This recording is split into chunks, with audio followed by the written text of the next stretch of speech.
नमस्कार दर्शक बंधु ए सुभद्रा पर आसला बहुत बड़ अपडेट। तो चलतु राज्य सरकार सुभद्रा पर बहुत बड़ घोषणा नहीं कि से घोषणाटी कौन पूरा डिटेल सहित जानी आम ये वीडियो माध्यम। तो चलतु डे नक वीडियो को स्टार्ट करने पूर्व मुझे कही रखी कि जदि आपने आमर ये चैनल को नुआ आसछंती निश्चित भाव में यही चैनल को लाइक करूँ, शेयर करूँ और सब्सक्राइब करूँ।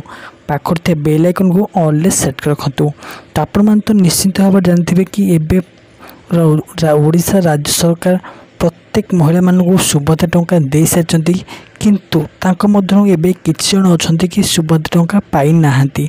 तो जो माने एबे सुभद्रा टंका पाई नाहंती राज्य सरकार सेही मानक अधिक गुरुत्व देउछंती।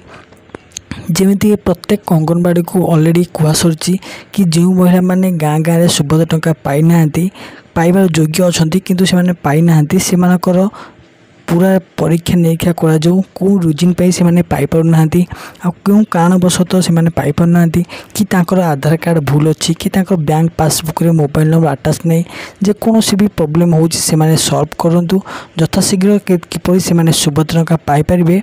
राज्य सरकार तापे कड़ा कार्यानुष्ठान नेउछंती। राज्य सरकार कहबा कथा कि जे महिला माने पाई नाहंती किंतु योग्य पाइबार से माने डेफिनेटली जेमिति सुभद्रा टंका पाइबे। तो आज पे एड होउछि। जय जगन्नाथ।